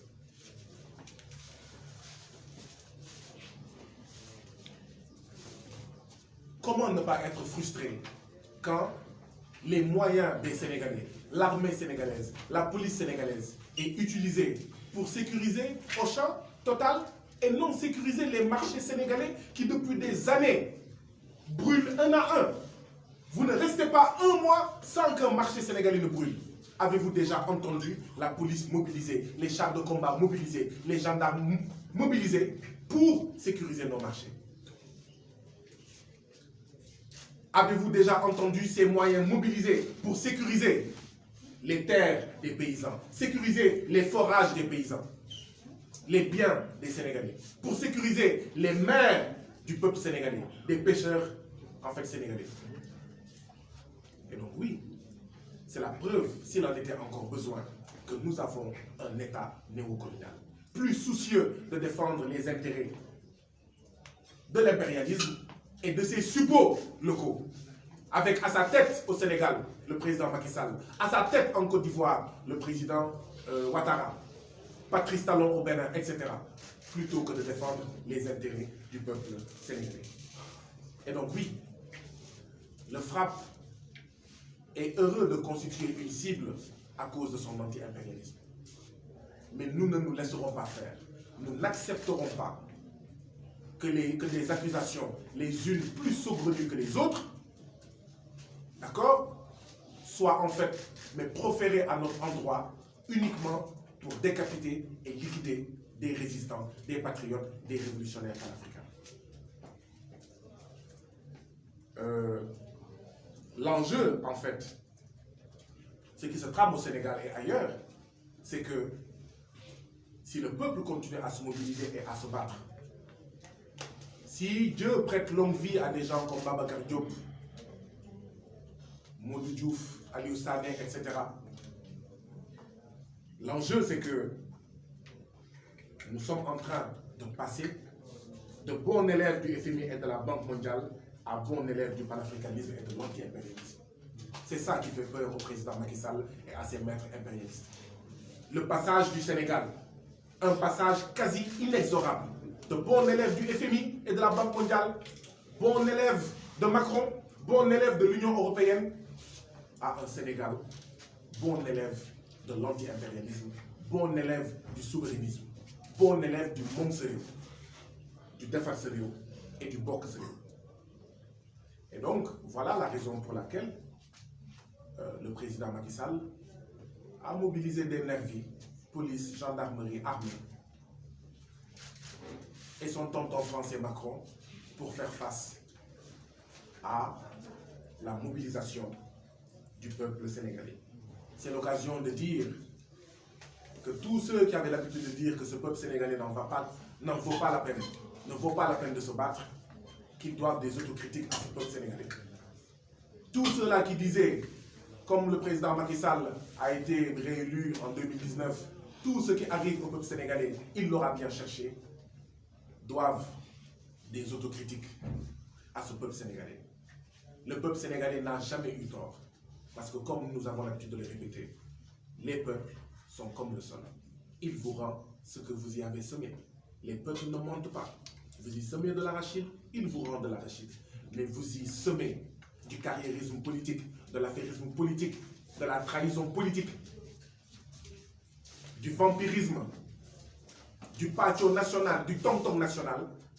mais il vous le rend aussi. Parce que quel est le peuple qui serait prêt à se battre, à prendre une grenade lacrymogène, à être emprisonné pour en fait des affairistes politiques, pour des aventuriers politiques, pour des carriéristes politiques, pour des suppôts de l'impérialisme, pour des gens adeptes du haut toit que je me mette. C'est pourquoi les résistants doivent continuer leur travail. Restaurer la confiance, redonner la confiance à ce peuple-là. Réconcilier le peuple sénégalais avec ses serviteurs,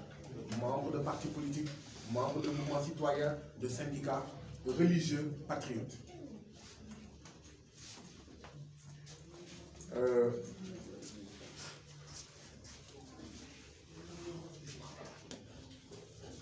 Il y a un épisode sur lequel j'aimerais revenir,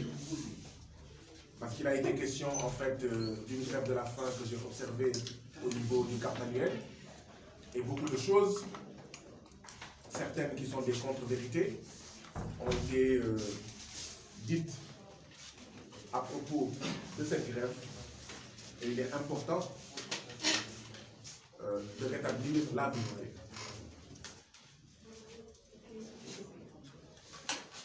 On vient de m'annoncer que Birame Souleye Diop et Abbas Fall viennent d'être libérés. Bravo à ce peuple sénégalais, bravo au M2D, bravo aussi et surtout aux religieux qui n'ont ménagé aucun effort pour que ces résultats-là puissent être égrenés. Mais encore une fois, nous refusons ce deux peuples, deux buts, deux voies. Heureux que Birame Souleye Diop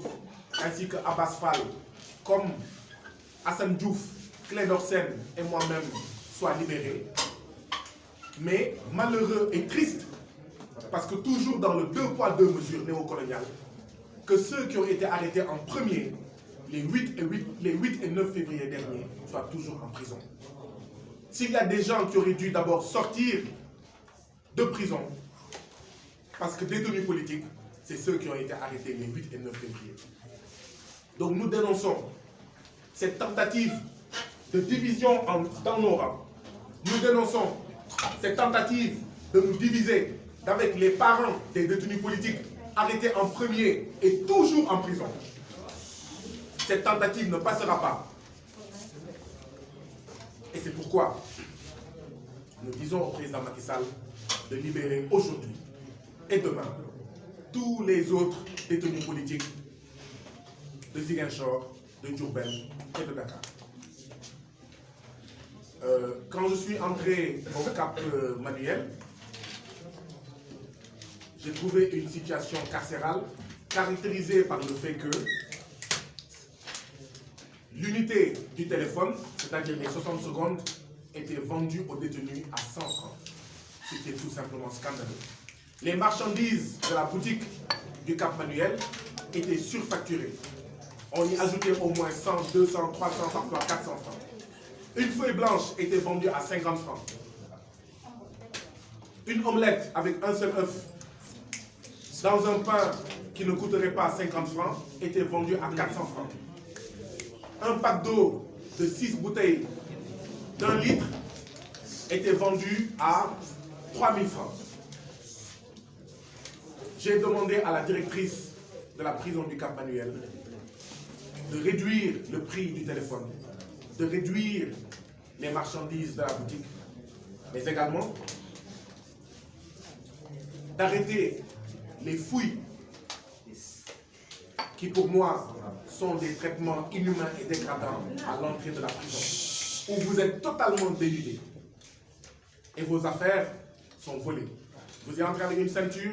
on la jette par terre. Vous y entrez avec un calepin, on le jette par terre. Et ces objets ne vous sont pas rendus. J'ai même vu des gens entrer avec leurs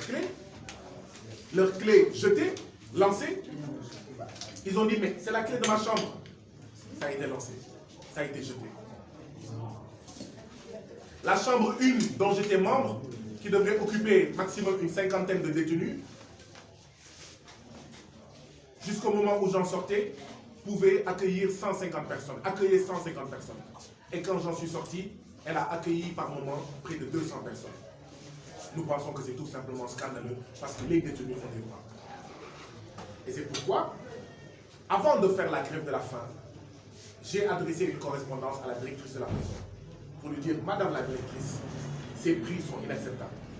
Madame la directrice, il faut baisser ces prix parce qu'on est en période de coronavirus. Parce que les familles ne peuvent plus rien faire entrer du lundi au vendredi.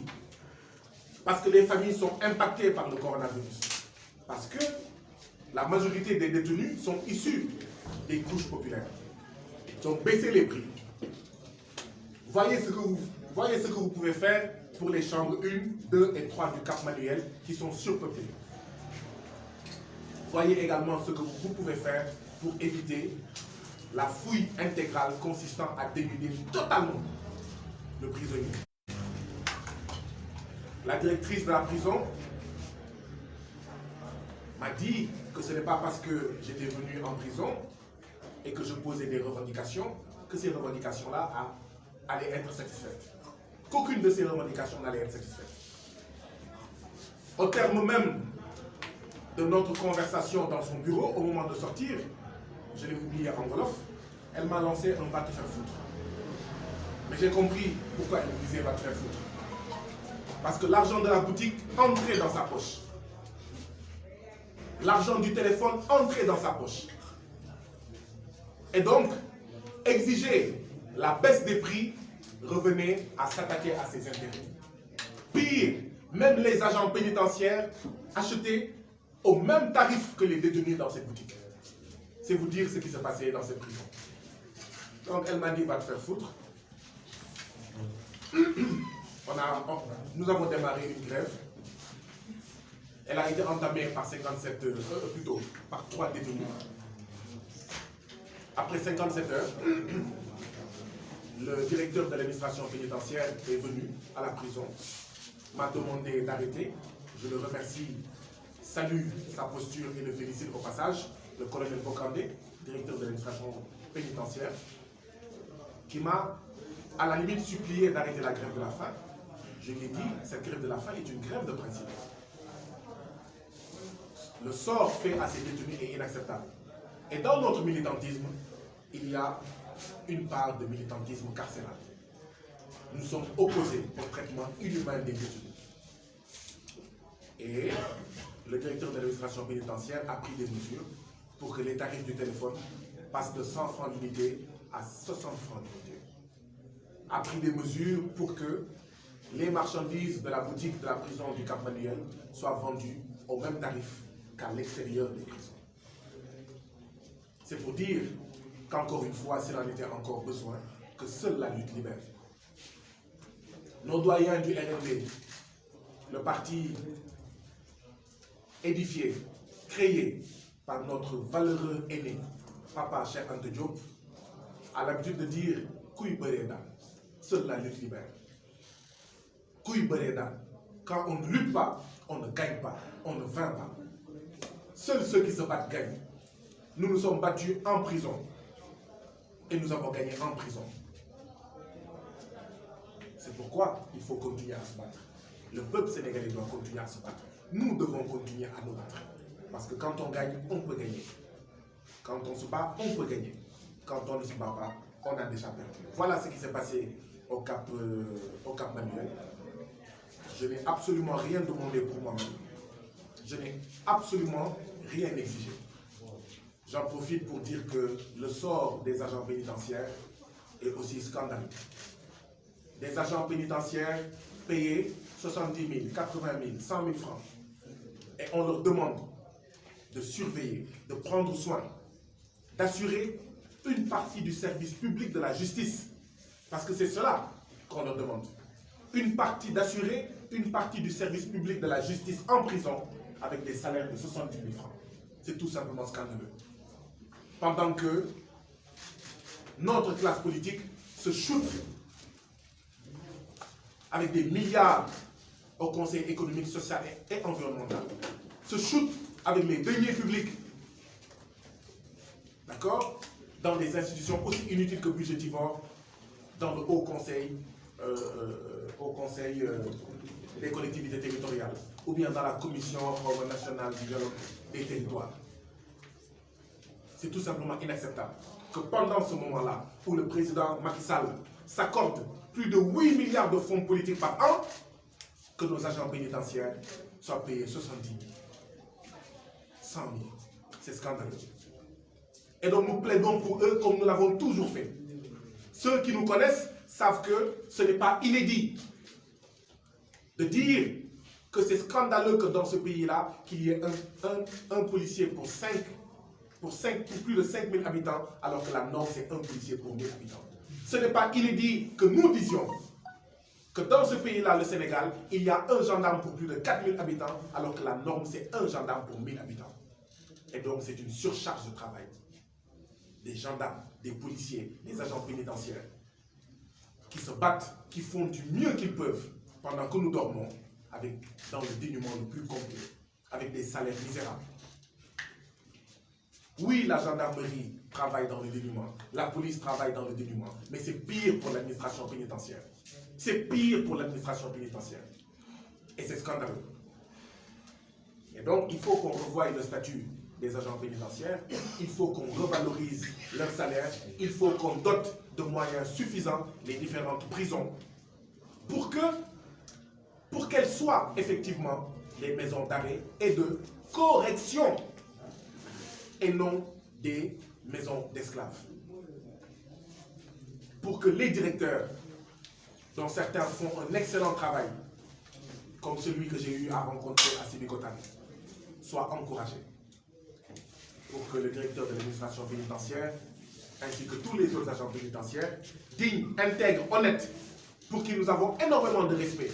que nous saluons, que nous félicitons, que nous encourageons, soient mis dans de meilleures conditions, afin que les détenus soient dans de meilleures conditions, pour préparer la réinsertion sociale. Parce qu'en prison, il y a encore ce qu'on appelle les Dakar Demtik. Vous sortez de prison aujourd'hui, il revient dans une semaine, il revient dans 15 jours. Mais parce qu'il faut qu'il mange. Il va manger quoi? Il va faire du vol à la sonnette. Il va arracher le portable d'une de nos sœurs. Il va voler. Il va vendre de la drogue. Et il va se retrouver à la case prison. Donc je tenais aussi à dire cela. À remercier fortement et énergiquement Force démocratique du Sénégal, représentée ici par Dr Babacar Diop, à ma gauche, le Front Mutuel Doïna, représenté à ma droite par son coordonnateur adjoint, Modou Diouf, Didier Malik, qu'on ne présente plus, ainsi que sa délégation qui représente la célèbre page LCIS, qui fait énormément de social, mais qui se bat également sur le plan démocratique contre la corruption, ainsi qu'un certain nombre de fléaux qui contribuent à maintenir notre Sénégal et l'Afrique dans le peloton si peu enviable des pays les plus pauvres de la planète. Et donc la lutte va continuer. La lutte va continuer, elle va continuer pour la libération de tous les détenus politiques dans les meilleurs délais. Et nous demandons au président Macky Sall de les libérer aujourd'hui et demain. Mais également pour la satisfaction de la plateforme du M2D dont nous sommes membres. Mais également dans les batailles qui font la particularité, la singularité d'une organisation comme le FRAPP, d'une organisation comme le Front Mutuel Doïna. Et c'est l'occasion aussi d'attirer l'attention de la classe politique, partis politiques, syndicats, autres organisations de la société dite civile confondues. Dans le corona, tout le monde dit qu'il faut retourner à la normale. Après les mobilisations, ce qu'on a qualifié d'émeutes, etc., tout le monde dit qu'il faut retourner à la normale. Nous disons fortement que justement, c'est cette normale-là qui était le problème. Et donc, cette classe politique doit éviter de ne parler, de parler principalement, de parler d'abord de calendrier électoral, de fichier électoral, de candidature. Le peuple sénégalais est d'abord plus préoccupé par l'expoliation foncière dont il est victime quotidiennement, par l'accaparement des forages ruraux dont il est victime régulièrement, par les mesures absurdes prises dans la période du coronavirus, consistant à fermer les marchés hebdomadaires et à priver les paysans et beaucoup d'autres acteurs économiques de revenus substantiels, à les appauvrir. Beaucoup plus préoccupés par les licenciements arbitraires, par les arriérés de salaire dont sont victimes les travailleurs. Beaucoup plus préoccupés par les bacheliers non orientés ou orientés dans les établissements privés où on les confine à un statut honteux d'étudiants entièrement à part et non à part entière. Le peuple sénégalais est beaucoup plus préoccupé par ces ressources qui sont bradées, comme les ressources halieutiques, qui l'obligent, dans sa fraction constituée par les pêcheurs, à aller pêcher de plus en plus loin et à y perdre sa vie. Ce sont ces questions-là, ces préoccupations-là qui doivent être mises au cœur du débat, au centre du débat, ainsi que les questions de souveraineté. Parce que sans souveraineté, point de sortie du sous-développement, point de sortie de la pauvreté. Avec la souveraineté, le développement devient possible. Sans souveraineté, nous avons déjà perdu la bataille, le combat, d'accord, de la sortie du sous-développement, de la sortie de la pauvreté. Voilà un peu ce que je tenais à dire pour résumer en français ce que j'ai eu à dire en Wolof. Et donc, oui, nous allons réserver les questions pour les autres sorties, pour éviter d'abuser de la patience des journalistes et de la patience de ceux qui ont bien voulu ajourner leur programme pour nous faire l'honneur, l'amitié, la camaraderie de venir assister à cette conférence de presse. Donc merci beaucoup à vous tous. Je crois que je devrais m'arrêter peut-être là et rendre la parole. Voilà, rendre la parole au président de séance, M. Modou Diouf, coordonnateur adjoint du Front Mutuel Doïna. Merci beaucoup à vous tous, journalistes qui êtes venus aujourd'hui à cette conférence de presse. Nous vous donnons rendez-vous dans les meilleurs délais pour d'autres rendez-vous où nous aurons l'occasion de mieux approfondir, d'aller beaucoup plus loin sur ces questions-là, ainsi que sur d'autres que nous n'avons pas pu aborder. Remercier LCIS, remercier FDS et Didier Malik et Dr Babacar Diop, remercier tous les membres du Front Multilutte d'Oïna et dire qu'il n'y aura aucun répit, il n'y aura aucun repos. La lutte continue pour la libération de tous nos détenus politiques, la lutte continue pour la satisfaction des questions démocratiques portées par le M2D, la lutte continue pour la souveraineté pleine et entière du Sénégal contre l'impérialisme, contre le néocolonialisme, pour un Sénégal souverain dans une Afrique souveraine et unie. Je vous remercie.